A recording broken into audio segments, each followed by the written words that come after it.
Gaudy. So Gaudy. Gaudy Stats. Gaudy Stats. Good God, that's Gaudy. Welcome to Gaudy Stats. With Ben Simmons. What's on the menu, Benny boy? Okay, on this podcast, I once again welcome in my friend Dan from Philadelphia, where two great basketball players played, Julius Erving and Moses Malone. And their skills combined, their powers, their heroic efforts on the basketball court, let's be relative, talking about basketball, produced a 1983 championship against none other than the peak Showtime Lakers. I didn't really realize that, and I fault myself for not being a good enough student of NBA history, but we get into that, all right? It's an all 76ers podcast, a look back at two great careers, so many gaudy stats, so many, and really enjoyed it. So with this, let's tip the hat to Philadelphia, and as a side dish, let's have a Philadelphia cheesesteak with all the fixings, a foot long Philadelphia cheesesteak as a side dish. All right, put that cheese all over the sandwich and all over the sides so that it completely covers the sandwich on the plate. This is a feast of basketball talk. Hope you enjoy it. Let's hit it.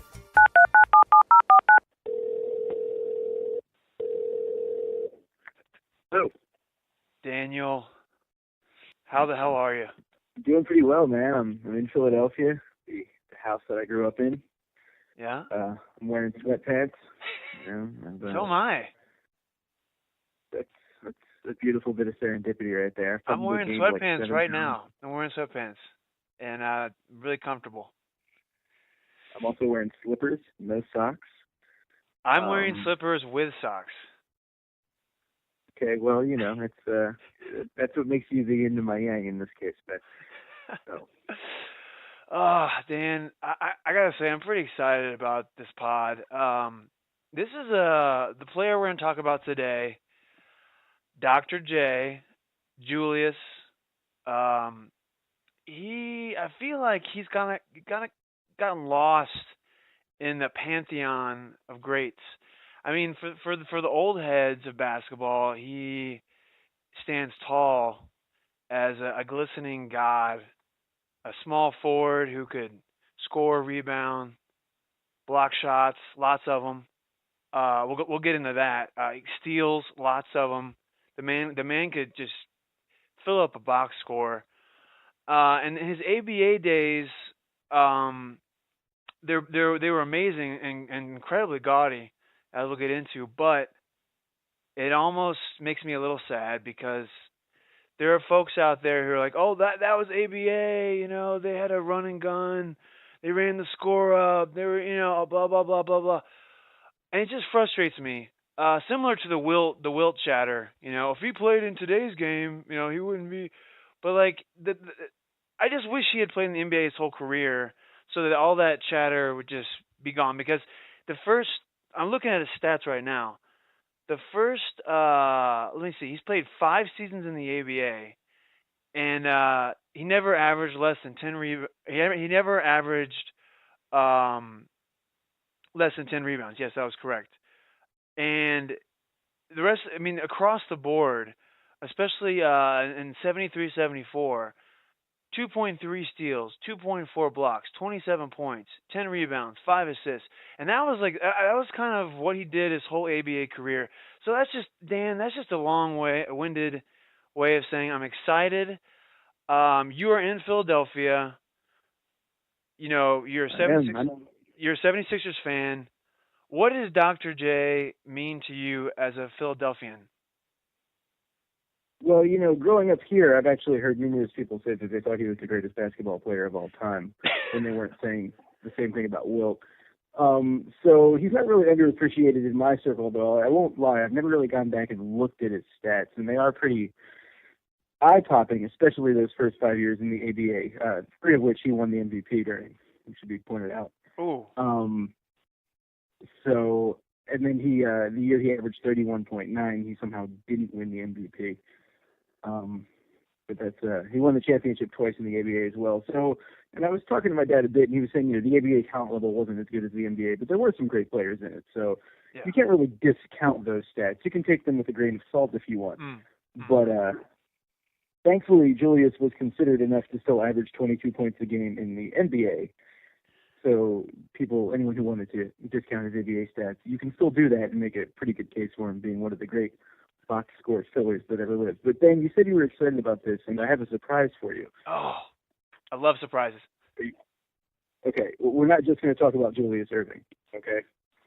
I'll talk about anything you want to talk about. We're also going to talk about Moses Malone. Oh, Big Mose. Big Mose. Love that guy. Because I've got his stat sheet in front of me, and I printed it out in landscape mode, and let me tell you, it's full. Okay? It is full. Oh man. His rebounding numbers are sickening. I don't even know where to begin. Just go. Just talk. Let's give a quick callback, okay? I can't think straight right now. Moses Malone is 17th all time in rebounds per game. Okay. Yeah. Do you want to guess how many fewer rebounds per game he averaged than Wilt Chamberlain? Man, I'd say 7, just off the top of my head. 10.6. 10.6. And Moses averaged 12.2. So. Yeah. Well, I mean, he 12.3 if we count the ABA and NBA. I'm looking at Moses's, and I knew this about Moses because I think, you know, we might have talked about NBA Street too a little bit, like way back on our first pod together. I love that game, and that turned me on to all these old players. It was just a great game. It was a little cartoony, but it had some realistic elements to it. I played it on my old PlayStation 2, which I still have with me. And I still play NBA Street 2 sometimes. Don't judge me. That's just the kind of guy I am. I would judge you if you didn't. Yes, and I take the disc out. I blow the dust off. I rub it against myself a little bit. I put it in the slot. That sounded weird, but I put the disc into the PlayStation, and I play that game. And Moses Malone is in that game. All right. And they had a signature move for every player in the game. His is smacking the ball off the backboard. He did the old. Yeah, well, he would we couldn't quite get the rebound. I think he would just smack it. He would smack the ball against the backboard, and the ball would fly out towards the 3-point line. Usually, one of his players would grab it and take it the other way. And he also did this thing where he was a Gaudy stats lover himself. He would purposely miss shots up against the backboard and bring them down and throw them. He would just do that constantly. He would get 3 rebounds in one possession just by throwing the ball up against the backboard. So, Dan, you didn't even know it, but I love Moses Malone. I had a pretty good inkling, Ben. But he has a 20-year career, and he played to the bitter end. This guy, I mean, you look at his stat. You're looking at it too. It goes all the way. He played in 94, 95. His first year was in 74, 75, and he's getting 2.9 points and 2.7 rebounds. So he played till he couldn't walk. He maximized his career to the fullest, and that probably brought down some of his stats, But I wonder if he got injured in 92, because that's when he went from playing he only played 11 games in 92, 93. And in 91, 92, he played 30 minutes a game in 91, 92 and averaged 15 and 9. So I'm too lazy right now to look it up, but I'm sure he got injured. I mean, I don't know what I was listening to, but I think a lot of these older players, like some of the injuries today that would just end like players' careers, such as Steph Curry with his ankle issues. If that early in his career, they were just they kept coming up, but it was almost just like a foregone conclusion at a certain point that he would not have a long NBA career because he just had these chronic ankle issues. And if he, was playing like 20 years ago, or maybe like 30 years ago, it's probably a better way to look at it. He might have had a really short career. But Moses had some longevity. But yeah, I mean, just to illustrate your point, um, in 91, 92, he was 30 minutes a game, and then he played only 11 games the next season, and then just everything just like fell off a cliff there. So To be fair, he was 36. So he was getting old. In the 4 previous seasons before the season where he missed a whole bunch of games, he played 82, 82, 81, and 81 games. So that was from age 36, counting backward to age 33. At 32, he played in 79 games, so he missed a grand total of 4 games from age 32 to 36. Oh, yeah. That's I mean, it is, and he had a. I'm looking at his career right now. The man averaged a surprising number of points. I don't think I realized that he had 1 year in 81, 82 where he put up 31 and 14.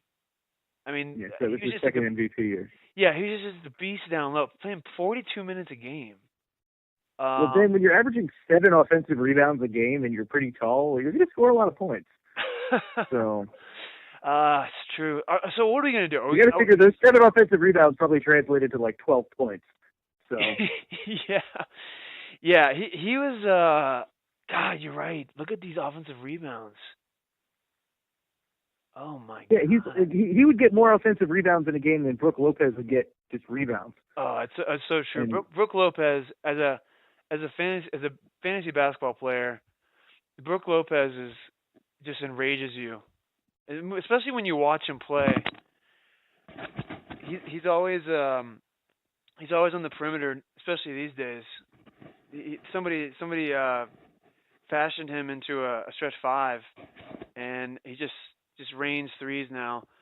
He's actually hurt now, but when he wasn't hurt, he's just raining threes. But yeah, I mean, he's like the polar opposite of Big Moses. Moses, who by the way was a career 76% free throw shooter. So yeah. That's pretty and good. It's really good for a big man. So another big man who could figure it out. Adding to the mystery that is Shaquille O'Neal. Yeah. Well, are we going to talk about Julius at all, or are we just going to stick with Big Moses? What do you think? No, we're going to talk about both because they're the centerpieces of the last Sixers championship that anyone under the age of 50 in Philadelphia remembers. So, yes. Because that team didn't fully click until Moses came over, and they had basically the 2 reigning MVPs on their team. As like the old, made quite a difference. It's like a super team. Basically. Yeah, I mean, they weren't the only 2 good players on it. That team in 82-83 went 65-17. Wow. And that was the year Moses made his faux declaration, meaning they were going to win 4 straight games and 3 straight series. Because they got a bye in the first round, because apparently that's how the NBA playoffs worked back then. And then they actually went 12-1 in the playoffs. They lost 1 game in the Eastern Conference semifinals before sweeping a fairly stacked Lakers team, who had been their nemesis up until that point. Do you know who was on that Lakers team off the top of your head? Yeah, it was Magic, it was Kareem, it was James Worthy, it was Kurt Rambis, it was Lenny Wilkes.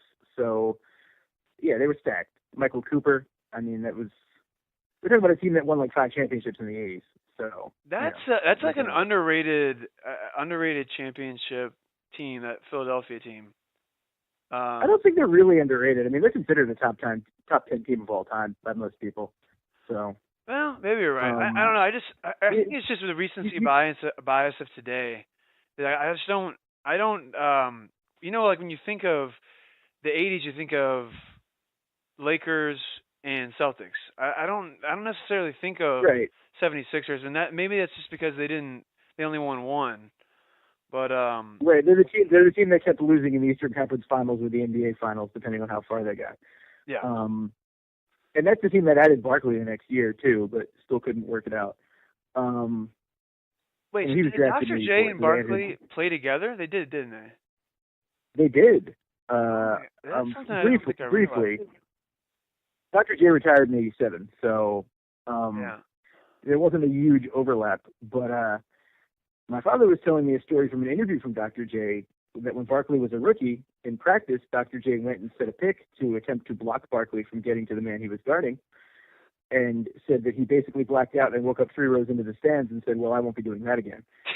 So I'm sure he was exaggerating, but I think that does sort of paint the picture of what a young Charles Barkley was like. We can save more anecdotes like that for the eventual pod that Barkley himself deserves. Oh yeah, But he's getting his own, definitely getting his own pod. I just a quick aside. Charles Barkley was my favorite player growing up until Steve Nash entered my life. But Charles Barkley, as I've said 1,000 times already in this pod, I'm a Phoenix Suns fan. Barkley, I was watching as he battled Jordan in those finals. I guess battled is kind of a strong word considering they kind of got slapped around. I mean, they ended up making it interesting at the end, but Barkley's always been a fascinating player in my eyes. But he's kind of a throwback player, and then he couldn't really shoot that well. I mean, he was efficient close to the basket. He would obviously dunk on people a lot, but the man never really could shoot that well. And he just had a really interesting career. So yes, we will definitely do a Barkley pod, and it's going to be fun. It's going to be interesting. We're even going to touch on those Rocketeers, those Houston Rocketeers. Scottie Pippen lambasted him for being out of shape, flabby. How dare you, Scotty? All right. Well, I think there was a lot of tension on those Rockets teams because you had greats like Barkley, Pippen, and Olajuwon all playing in the shadow of Matt Maloney, and that really embarrassed all of them. And the team, even though they could never get it together because none of them were willing to admit that Matt Maloney was the greatest point guard ever to play from the University of Pennsylvania in the '90s. So, well, Matt Maloney was lights out. I wouldn't even bet my NBA life that Live. that's true, actually. What's that? So I wouldn't even bet my life that that's true. But well, I was gonna say that like NBA Live '98, I think it was on Super Nintendo. Matt Maloney was he was just lights out. Like you just get him if he was wide open behind the arc, just forget about it. I mean, my friend and I, we'd go back and forth. He'd be Steve Kerr, and I'd be Matt Maloney. Steve Kerr would just be like raining threes. Maloney was right there with him. So, as we know, video games totally mirror real life. So Matt Maloney was an all-time great, and we can all agree on that, and it's indisputable. Yeah, and I love how you two, playing a video game, chose to pick 2 slow white point guards and just jack threes the entire time. Well, this is how we're gonna relive the NBA. Well, it's like when you play video games, at least when I do, you start out playing it like just to win the game. You're like, I'll do anything just to win. I'll passing, whatever strategy works. But then you get kind of bored and you're like, well, how can I win in an interesting way? Could I win with like everybody like shooting nothing but threes? And that's kind of what stage we were at. We were just, we would just basically. I think we even created teams at one point. Maybe this wasn't with NBA Live, but you just when you love the NBA, when you love basketball, and you have tons of free time and you love playing video games, you just do weird shit. What can I say? I mean, that's just. I mean, you're talking to someone who always played as the Golden State Warriors in NBA Jam because I valued winning over dunking. So, and Chris Mullin is the best player in NBA Jam. I don't care what anybody says if you're trying to win. You want to talk about a great shooter and talk about that guy, he's going to get his own pod too. You know what, folks? basically every player in the NBA who's ever played will get their own pod. You see a pattern forming here? Every player that we bring up is going to get their own pod. Even Matt Maloney.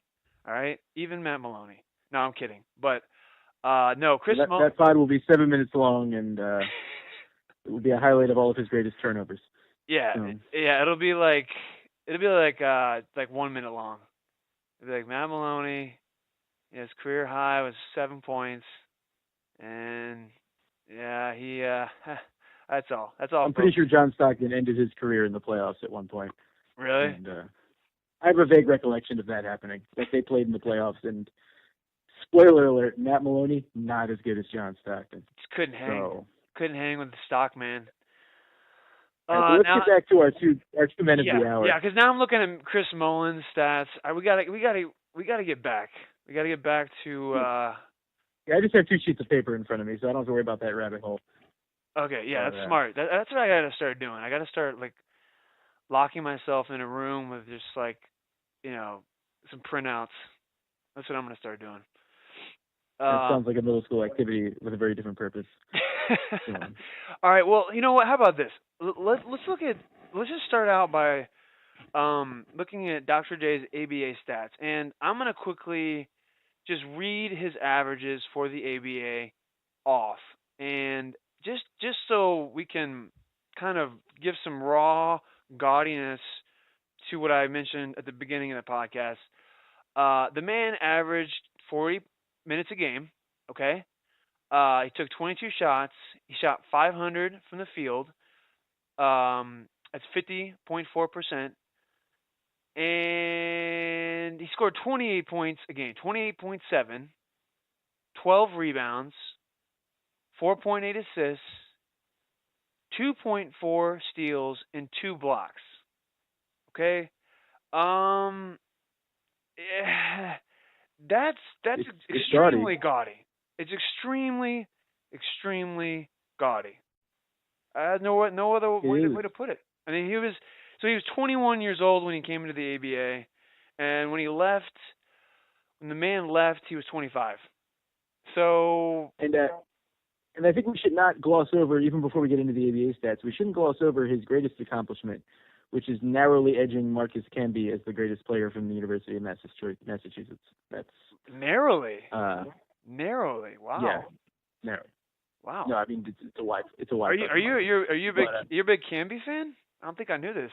No, I was being sarcastic. Although I do appreciate Marcus Camby's shockingly long career. Oh yeah. Does he deserve his own? Because he had some gaudy. He would put up some gaudy blocks and rebounding numbers. I think the does Marcus Camby deserve his own podcast conversation could be answered with a quick nah, and then move on. But well, before we at some point we could focus on every player from that draft class, which would include Iverson and Kobe, and then we can give Marcus Camby like a 3-minute spot. Yeah. And then because I do remember enjoying his rebounding, but you're right, he doesn't really deserve. He's a good player, sure. Yeah. Okay. Well, I found this when I was doing a little research for this pod. And this podcast is a it's a free-flowing conversation that occasionally touches on mature subjects. I made that little thing up, by the way, that sentence. That might sound familiar, but I made that up. It's a free-flowing conversation, occasionally touches on mature subjects. So that's my little thing. Somebody might consider calling it the BS something, maybe that would my name is originality. My name is Ben Simmons, and I thought about calling this the BS report. I did, and that's, then I thought about that has a nice ring to it. That's I feel like a podcast called the BS report is destined to get millions of downloads. So. Oh, okay. Well, that would just be a tiny bit more than we're already getting now. So, it might already have millions of downloads. I'm kidding. Yeah. I'm kidding, but no, yeah, maybe I'll look into that. The BS report, huh? Okay, cool. Yeah. But I was doing a little research and I saw this stat line from Julius from his ABA days, and Dan, I wanted to share it with you. The ABA has really spotty records. I couldn't find, like, I'm looking on his there's no game logs that I can find for the ABA on Basketball Reference. They start Well, actually, they might. I think they start the last year he was in the ABA. Oh wait, hold on a second. That's not true. There are some game logs from the ABA here, um, but I haven't perused them. I haven't given them, like the full study yet. But I did find this stat line. I just wanted to share with you. Um, Now it cannot be substantiated necessarily. It's just on an NBADraft.net forum. I have to I preface mean, that's that. basically canon. Yeah. So you can take this to the bank. In other words, We talked about this last week. If we're going to choose to assume it's fact. yeah, just bet your life on this. Okay, this has actually happened. Okay, so Julius. Okay, the line is best statistical games nobody's ever talked about. Julius Erving, 44 points, 23 rebounds, 11 assists, 10 blocks, 6 steals, and 13 threes. The man hit. So he attempted 13 threes? He made 13 threes. That's what it says here. But how many points did he score? 44? Is So that means he only had 5 points that weren't 3-pointers? I guess. I feel like Steph Curry thinks that's obnoxious. So I don't know. I'm looking at this now. I'm like there's some crazy. Like, look at this one. Manute Bol from college, 32 points, 29 rebounds, and 31 blocks. I'm going to assume that's true and do no further research. I know. Let's just look at this one though. Bill Russell in finals in a game 7. I don't know which finals this was. 31 points, 40 rebounds, Dan, 6 assists, 18 blocks, and 4 steals. Did that actually happen? Because that is. I don't know. I'm just gonna type that into the. Oh, okay. We don't have time. I'm sorry. I'm getting this way off track. All right. So Julius. Let's go back to Julius. All right. So those are his ABA stats. Okay. Incredibly gaudy, but as you said, his NBA stats were not as good, but still amazing. I mean, he made 5 NBA first teams, so it's kind of hard to. I mean, yes, his numbers are slightly inflated by the ABA, but you're talking about a guy who, from age 26 when he joined the NBA to age 34, which was his third to last season, never averaged fewer than 20 points a game, and never played in fewer than 72 games. So not only was he consistent, but he was durable. His rebound numbers, they did start to decline as he got a little bit older, but never dipped below 5.3, and for the most part were much closer to 7. Not counting the ridiculously gaudy rebounding numbers of the ABA, where people were taking threes on the run and doing all kinds of crazy things. Yeah. But yeah, I mean, and you know, his career NBA only scoring average is 22, even, and his career ABA NBA combined is 24. So it's not like he was a slouch in that regard. You know, made an All-Star team 16 times, coincidentally played 16 seasons.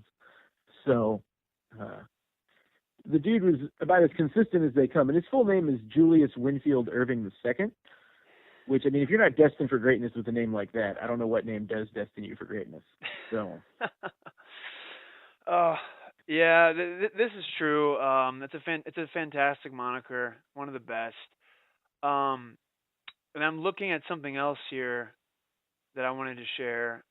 That first year, did we mention that he won 3 ABA MVPs in a row? What? Yeah, 74, 75, and 76. You did mention that, yeah. And the one year he didn't win, he was 32 a game. Yeah. He was great. You know, and I'm looking now. I was, the very first podcast I was talking about 5x5 games, and he had. I think I'm sure he had his fair share. He had a lot. I'm sure in the ABA that this list, NBA Hoops Online does not have, because they even say it's an incomplete list. But in '79, he put down 28, 7 rebounds, 10 assists, 5 blocks, and 5 steals. And that kind of segues in to something I mentioned earlier. I kind of want to talk about with you a little bit.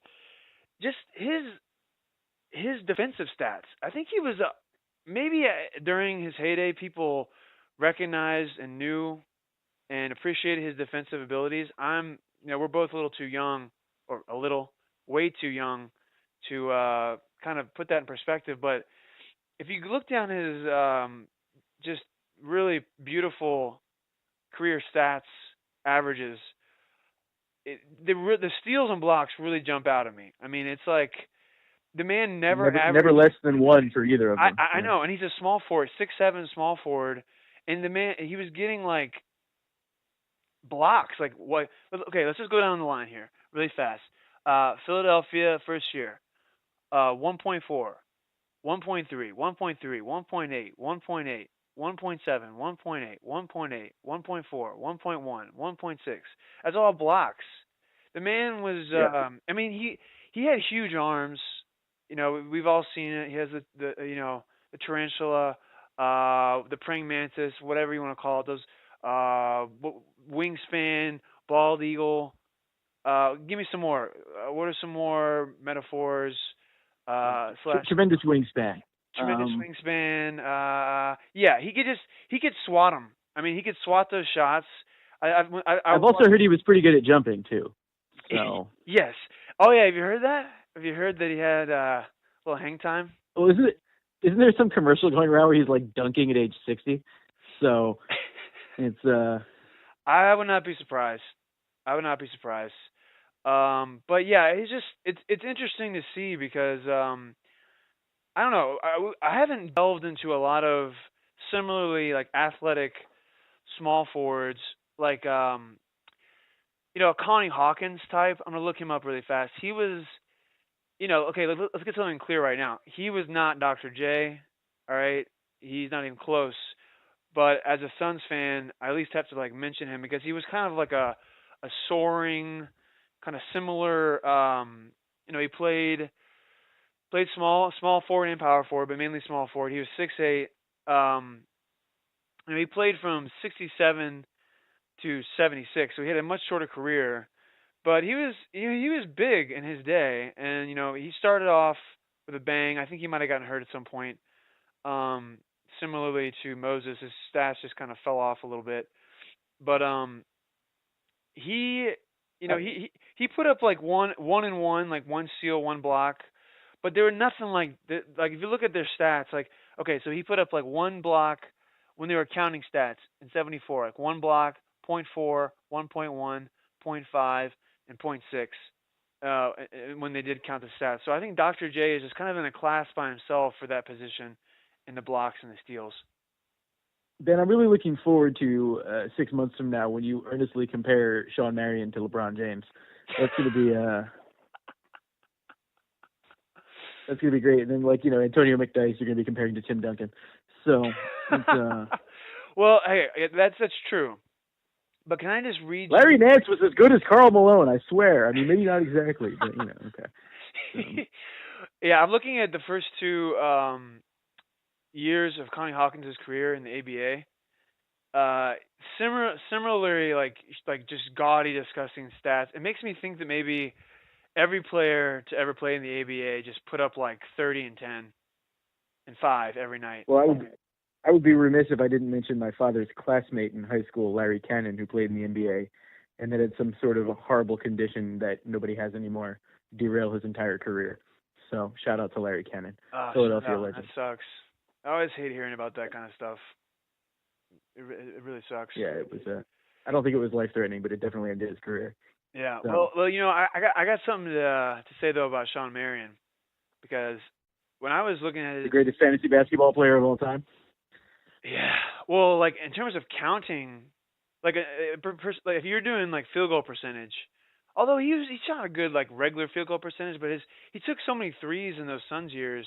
Not so many, but he took more than he should, and he shot a pretty bad percentage. I think his best year was like 33%.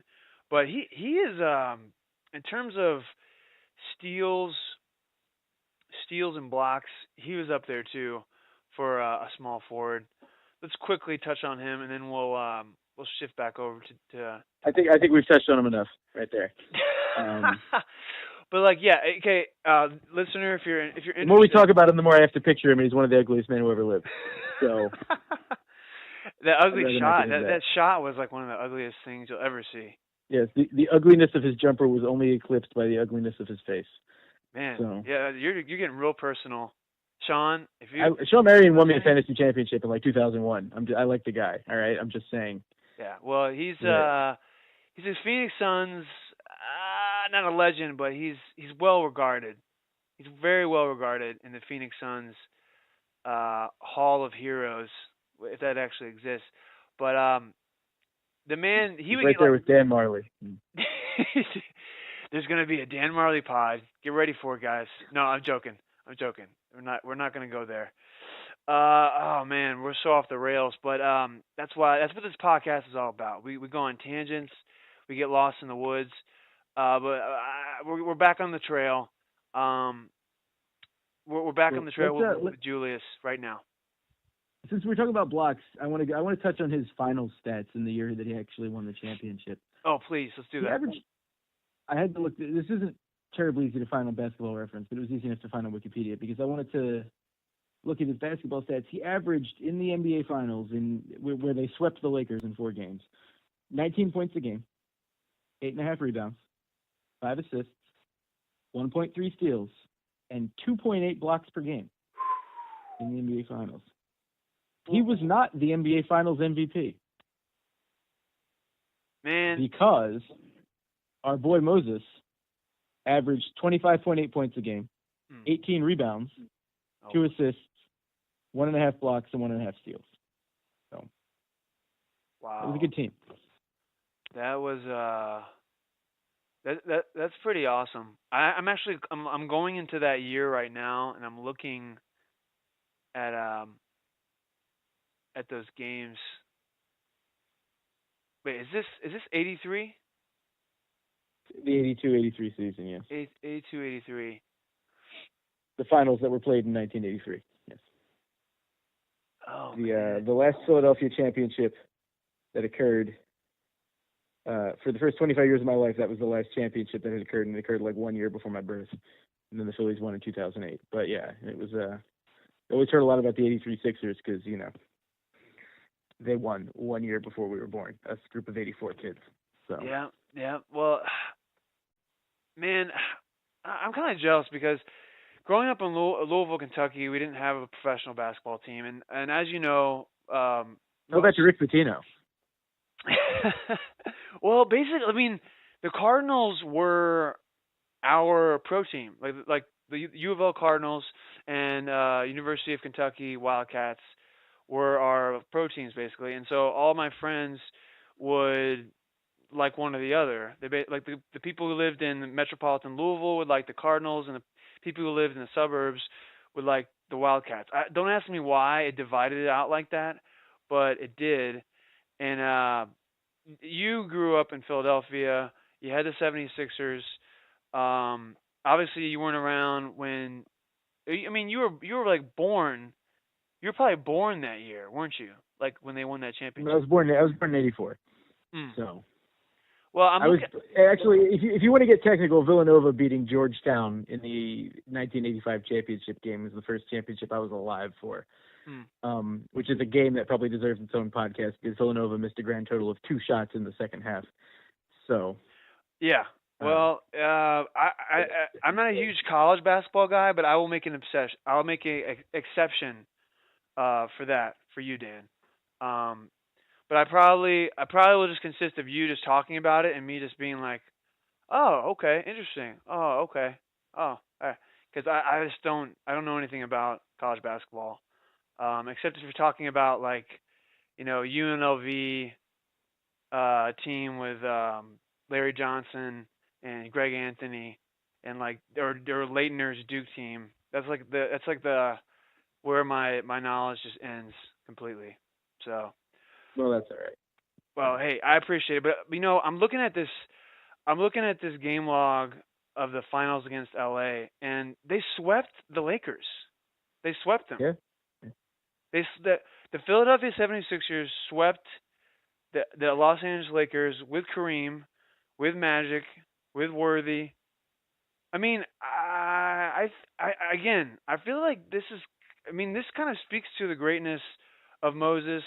It speaks to the greatness of Dr. J. I mean, this was revenge for 1981. Yeah, this was revenge for 81. Moses wasn't on the 81 team. He came over that year. That was the year that they won the championship, I believe. Yeah, that was Moses' first year in Philadelphia. He was the reigning MVP. He won the MVP again. He didn't win the MVP in '83, but he did win the MVP for the finals that year after winning it in the regular season the year before. And he was sort of the missing piece. I mean, when you have the best player in the NBA, it's a big piece you're adding, regardless of what you might have been missing before. But in '81, that was like when the Lakers beat the Sixers in the finals, I think, and that's when like Kareem got hurt and Magic played center for a game and ended up like dropping 40 on the Sixers in Game 6 or something. It was something ridiculous. Yeah. But, so well, they got revenge. They did. Yeah, and they should have probably won a couple more, but they didn't. Well, it's kind of always how it is with some of these teams. Like they get some breaks, and they go against them. When we do the LeBron pod, which will be, it probably won't be just one pod. It'll probably be multiple ones, and it's going to keep evolving because his longevity is just astounding. But we'll get into some of those finals games. Don't think I haven't forgotten about that. The Spurs, the first Spurs win when they beat the Spurs. Tim Duncan missing that layup. Haven't forgotten that at all. I don't imagine you ever will. That could have easily been a loss for him. But no, LeBron's great, and he mentally bested Steph Curry and the Warriors in 2015. He exerted his will. You could just see it. He kind of like broke them down mentally, which people don't normally associate with LeBron. But anyways, another from one freak athlete to the next. You got LeBron, you got Moses. I'm looking at Moses' stats. I know you already read off his averages for the finals. I'm looking at the 4 games against the Lakers. I'm just going to quickly give the listeners kind of a game-by-game idea of his output. This is against Kareem, everybody. So when you're talking about Moses Malone and someone's like, you're having a debate with your friends and someone's like, Moses Malone, man, he was weak, or like, he sucked, or Kareem's so much better. Okay, whatever, but like when this common scenario comes up, now you know how to handle it. This comes up almost every other day. All right, and people are just getting tired of it. There almost needs to be like you got to start hanging out in VFWs, Ben. There's almost a service that needs to be started, like an online, like kind of, where someone comes to your house and mediates these debates, because they happen all the time. But anyways, Moses, let's go down the line. All right. Game 1 against the Lakers, 27 points, 18 rebounds, 2 steals and 3 blocks. Right off the bat, they win by 6. Okay. Then 24 points, 12 rebounds, 1 assist. Decent, not like gigantic. But then we start getting into Hyper Moses arena here. 28 points, 19 rebounds, 6 assists, 3 steals. And then in the closeout game, he drops the 20-20. Maybe we should call that the Moses or the Big Mose. We'll workshop that a little bit. You had the idea of doing the 30-20, calling that the Wilt, which I love. And Enes Kanter had one of those this past weekend, as only Enes Kanter can do. Yesterday. Yeah. Day. Yeah. Well, I guess I was. Right. I was on Monday, so it wasn't really the weekend. But he dropped a 30, like a 31-22, something like that. So Moses in this game, he threw up a Wilt on the Sixers and somehow still managed to lose. Yeah. He. I mean, did he even register any other stats besides rebounds and points? That guy is like. He had some blocks, I think. Okay, because like he He played really well. I was watching that game. He oh played I really did well. I did too. He played amazingly well. He played awesome, and it kind of sucked they lost. But anyways, back to Moses, the final game. He throws down the 20-20 on him. 24 points, 23 rebounds, 1 assist, 1 steal, and 3 blocks in the closeout. They win by 7. All these games, I guess, the game 3 was a 17-point, I guess, semi blowout. The other games were relatively close. The first game 6 points, second game 10 points, and then last game was 7. But man, you kind of shed some light on this, on something that I didn't really realize. I didn't completely know the extent of these Philadelphia teams and how they kind of intersected with the Lakers and the Celtics in those in the early '80s. It's interesting to hear about. Right, and they were overshadowed by the Showtime Lakers and the the mid '80s Celtics, which are considered by many to be the greatest basketball teams of all time, Mm, and fairly so, to be quite honest. Those teams were ridiculous. mm. But for at least 1 year, this Sixers team was better than any of them.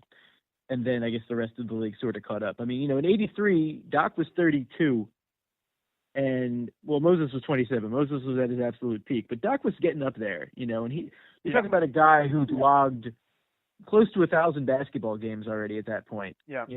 Yeah. And played 35 minutes in pretty much all of them or more. So the fact that he was still putting up pretty good numbers, I mean, he averaged 21 points and 6.8 rebounds a game that year and stepped it up for the finals, Yeah. I'm talking about. But that was, I think after that, Doc was just kind of like, well, I've reached the mountaintop and maybe now I can relax a bit. I don't know. But I mean, those teams they were competing with were obviously pretty darn great back then. The 80s was a good time for basketball. As Yeah. many people have pointed out. You're not kidding, man. That was kind of a golden age. Although, and people will say now that it's the golden age. And my friend Rushman just sent me you're familiar with that with him. He just sent me a article about triple doubles. How this is like the triple double boom. Which I haven't like looked at the article closely, but I kind of see what they're saying. I mean, it's just the way the game's played now. It's kind of loose, and there's just the stats that are being put up now are gaudy. But I do think people forget about the past and forget about some of these players, and they don't look back. I mean, if you want to get behind a cause, like forget all these charities, forget all this other stuff. Get behind pushing into the bringing out of the shadows these amazing stat lines. People need to hear about them. So get on your soapboxes. If you want to champion something that's worthy and noble, talk about these stats. Talk about Dr. J. Talk about Moses Malone, Magic Johnson. We haven't even gotten to Magic Johnson's assist numbers. John Stockton's. I mean, that's what don't you agree, Dan? Don't you agree? People need to learn about these past gaudy stats. I agree, and something I'm just looking at right here on the stat sheet now that's popping out at me from 1977 to 1985. Moses Malone never averaged fewer than 13 rebounds a game. Yeah, and look at look at his career stats. Look at those numbers. Look at the rebounding numbers. They just like right down the line. It's incredible. Yeah, and I mean from he didn't average fewer than 10 a game until he was 35, and then he dropped all the way down to 8.1, and then 9.1 at age 36, and then he got hurt.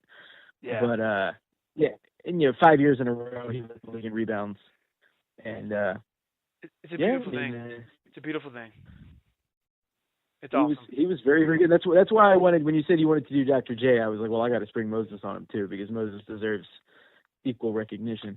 Oh, he does, and they worked in tandem, and it's so cool. Again, it was really cool to hear about, because I was not familiar with that finals, and were there some circumstances, like was Magic hurt? Was somebody else hurt during those finals, or was it just straight up They just were better than I them. can't say for sure, but no, I don't think so, because you're talking about a Sixers team that was already good, that was already playing in the conference finals, that then added the league MVP, who was this mountain of a man in his prime.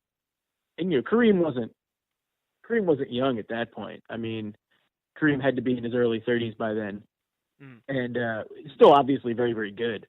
But Moses was just a force to be reckoned with at that point. Indeed. And also, I was going back to you're talking about all the minutes that Dr. J played through his career. And I had this article I was reading. Now I can't find it, but I think he played like 42 minutes a game in college or something. Probably. Which, now that I'm thinking about it, wait, aren't there only 40 minutes? Aren't there only? Yeah, it's like 2 20-minute halves, right? Yeah. So what the hell was I looking at? Well, anyways, I think this coach like played him the whole game basically. Maybe it was like 40.2, like Will, like we were talking about, where there was an overtime game, and then so he played like 48 minutes a game, and then there was overtime games, so he actually averaged over 48 minutes a game that one year. But yeah, he played tons of minutes, and he was extremely durable. It's just something that I feel like we're just not used to seeing as much nowadays. Don't you feel like there's more injuries now than there were before? Like players are just routinely, like marquee players are routinely having to sit, except for LeBron James, obviously. But is that just me, or do you feel that way as well?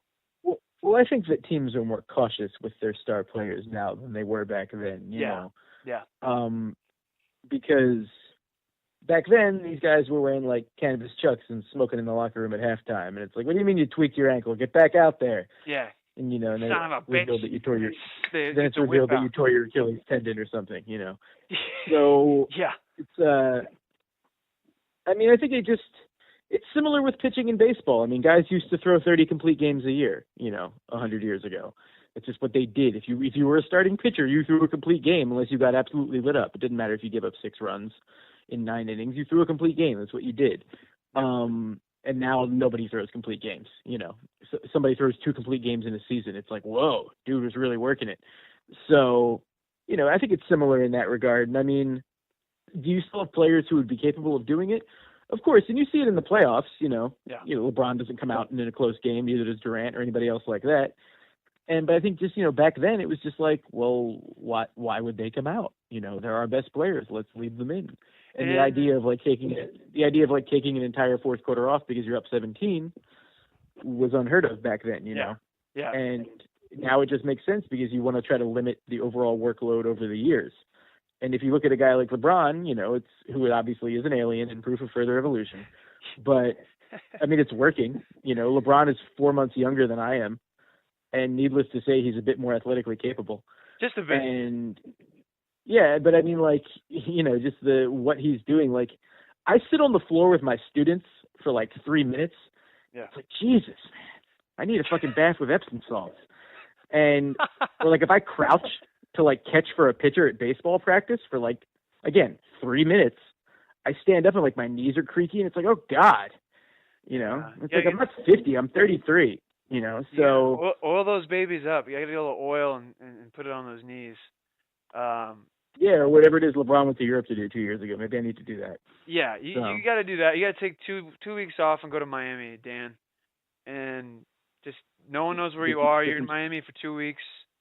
No one knows what you were doing there. You were really having trouble before that. Then you come back, and you it's like you're rejuvenated and you have like an amazing season. That's the kind of thing you need to do. We don't know exactly what that was or what that is that you need to do, but it's a mystery. It's a mystery. You got to get your blood. Well, I'm doing my own version of it now in Philadelphia, which is I sleep till 11 every day, and then I wake up and I eat about 6,000 calories. Oh, there you go. Yeah. So I don't know if that's the same as like the stem cell treatment that LeBron got, but I'm feeling pretty fresh. I'm not gonna lie. That's great. I mean, we've been doing this podcast for like 55 minutes now, and I could keep going. I'm ready. So. My sweatpants are barely even dripping with perspiration at this point. they're No. barely even. Just a hint. They're barely Just a miss. dripping. They're barely dripping. Barely Well, dripping. I was a little distracted because I was looking at Dr. J's kind of career accomplishments here, and just to put like a little perspective as we get towards the end of the podcast, I just want to read off.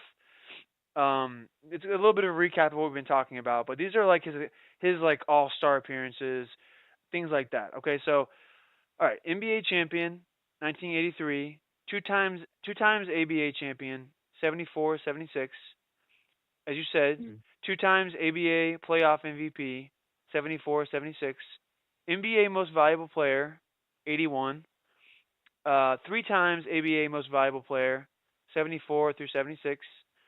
11-time NBA All-Star, 77 through 87. It's a hell of a run. Also, he played in the NBA. Yeah, he played in the NBA for 11 seasons, so he never missed an All-Star team. That's incredible.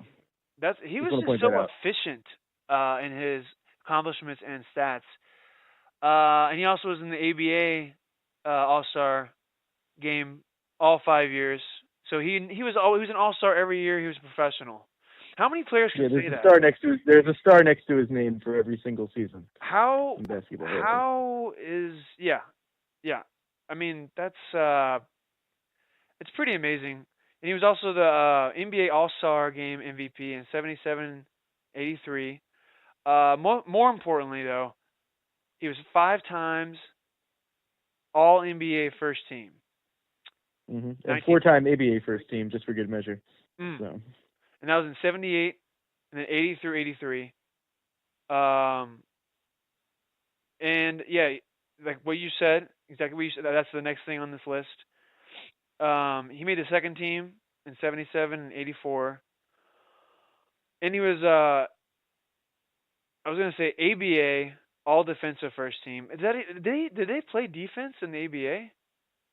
Is that like a thing? I think that they just counted blocks as defense.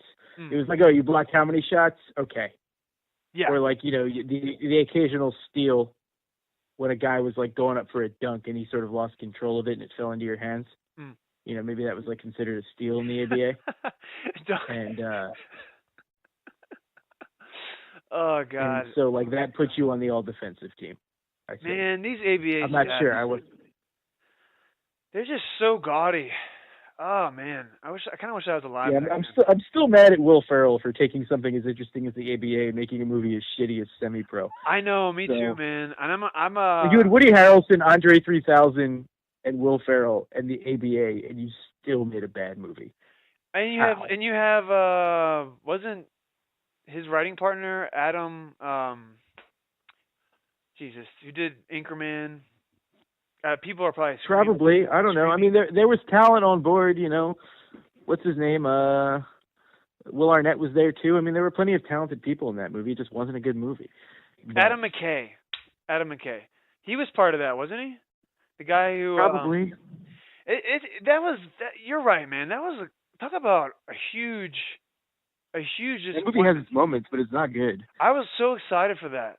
It paired Will Ferrell, who back then I was, I loved him, as did many people in my demographic. But damn, man, that was just a big stink bomb, and there weren't many redeeming factors in the movie, and it was did they even have any like cameos from NBA players, or like, I don't know, it's just the whole thing was just botched. It wasn't. I guess it'd be probably, but I don't remember it, which is about as damning as an indictment as I could possibly give. Yeah. So, I'd also like to point out that Dr. J only played 3 seasons without the 3-point shot, but for his career he averaged 1/10 of a made 3-point shot a game, and he shot almost 30%, which means he had some ability to do it. 30% is not great, but I feel like that's the kind of thing where if someone had emphasized it, he probably could have gotten good at it. Yeah. But very, very, very few of his points came from 3-pointers for his career. Yeah. And he was just, I mean, that was just. Well, I was just gonna say he could get to the basket so easily, so long. Sure. That it was almost like he didn't even. He just had this like like I was watching James Harden the other night, and again, caveat: I'm not saying James Harden is Dr. J, although he's really, really, really good. I mean, I'm not breaking news by He's a saying. better comparison than Connie Hawkins, but anyway. Yeah, but the way he gets to the basket, he kind of glides. The footwork, just the way he weaves in and out of traffic. And when watching Dr. J highlights, it's similar. It's like he's kind of always heading towards the basket. Like James Harden can pull up for that mid-range jump shot. Dr. J could too, but it's just a different type of game back then. But you're right. I mean, if it was emphasized, um, just like with old players who you see them play and like, oh, he looks skinnier, he's a little flabby. Well, if they were playing now, they would be chiseled. They would be like, they'd be doing all the latest health and fitness regimens. And the same thing can be said for Dr. J. He would be shooting a lot of threes. He'd be just the full package. Um, But would Kevin McHale have trimmed his armpits? That's what I want to know about the transition. Or would he have kept them there as a deterrent to defenders? I think he probably would have grown them out even more. If I know Is Kevin that possible? McHale. Because I know it's not like he was trimming them in the '80s, Ben. I mean, maybe occasionally Bill Laimbeer ripped them off. The thing I'm mad about Kevin McHale the most about, and I should stop and just say we will be doing a Kevin McHale pod. It's gonna happen. The man was an artist in the post. He had all the moves. He's basically like a textbook post player, like the best post player possibly who ever lived. The up and under move of his is like basically his trademark. If you look at it like highlights for Kevin McHale, it's like nothing but it's like fake up and under, fake up and under, fake. It's like he just used it and it always worked. But I think he should have grown a beard. I mean, the guy was always so clean shaven. He looked kind of like a serial killer. He should have grown a beard. And I think if he played now, he kind of had that Kevin Love look, except he wouldn't be trimmed. It would just be like burly, bushy, just all out there, hanging all out there. Yeah, or he might even go like full on Aaron Baines, like top knot, beard, just 8 weeks of stink on him because he doesn't bathe, just absolutely discouraging you from guarding him. And yeah. So. Oh, that's Aaron Baines. I would not want to guard Aaron Baines. First of all, because he's like, I don't know, 8 inches taller than me, and probably outweighs me by 100 pounds. But also he's just kind of, he looks like he probably stinks. You're right. And he's really wild. Have you seen him play lately? He's just like thrashing around, like just throwing elbows, just injuring people. But I would want to play against Boban Marjanovic. I butchered his last name. But I would want to play against him just because the spectacle of that man would be interesting to play against him. And he probably accidentally cradled me like a little baby while he went to the basket. While he goes to the basket. I don't know, man. He scares me, man. He looks like Saturn eating his children in that Goya painting. I don't want to go anywhere near him. So. All right, Dan. Well, this has been a pleasure. As always, we'll be on another pod together soon. Any other parting shots about? I guess not parting shots, but anything else you want to say about Big Moses or Dr. J before we sign off? No, I think we got it pretty well covered. I mean, they were two of the better players that ever lived, and for one glorious season, they put it all together and rampaged through the NBA. I mean, they played together for more than one season, but for one season, it all worked out, and they culminated with one of the more dominant finals performances of all time. No, yeah, totally. That was. Thanks for shedding the light on that finals. You're making your Philadelphia brethren proud. You're making your family proud, and most importantly, in terms of this podcast, you're making me proud, Dan. Yeah, well, the downside is that we've now run out of positive. Oh, you're breaking up a little bit. What'd you say? So the downside is we've now run out of positive Philadelphia sports occurrences to talk about. So we got the 67 Sixers and the 83 Sixers, and that's pretty much it. Dan, we're gonna do a 3-hour marathon Donovan McNabb podcast. You and me. Oh God, given the recent allegations, I don't know that that's a good idea. Allegations against him too? Yeah, they're not. They're inappropriate conduct. I haven't really gotten into the details because Oh God.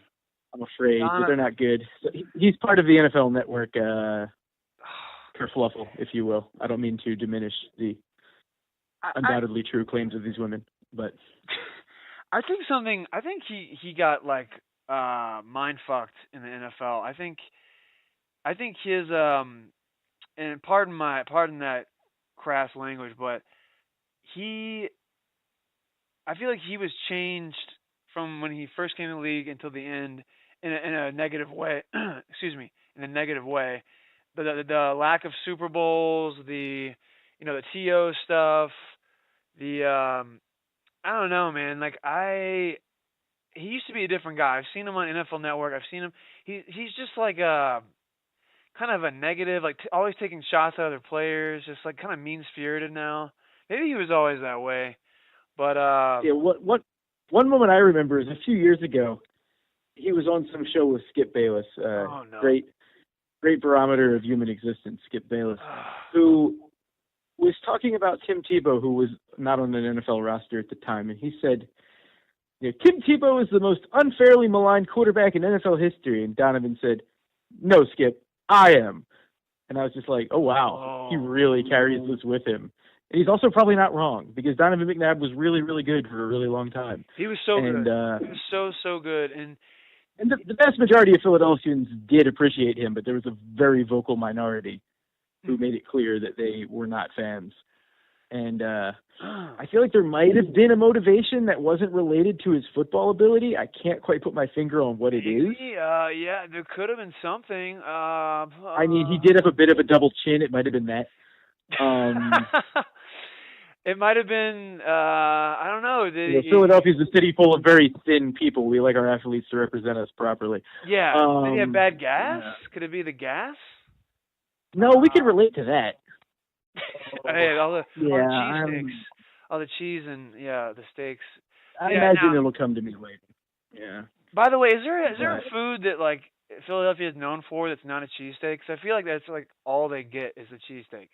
There's got to be of course, man. We've sort of perfected the soft pretzel and, the roast pork sandwich, the Italian hoagie. We do. Philadelphia is known for the cheesesteak, and cheesesteaks are great, but it's a great, great food city. It's a great place to eat, and it does way, way more than just sandwiches. I've never been. Someday I'll have to come and feast. I will give you the sandwich tour as well as other eating tours if you feel so inclined, and I'm sure you will. Man, I'm getting really hungry right now, and it just so happens to be almost dinner time in the Pacific Northwest. All right. Great pod, Dan. Great talking to you. This has been the Dr. J, Moses Malone pod. And Dan, we'll talk to you soon. Thank you so much. I look forward to doing it again. Later, man. All right. Bye-bye.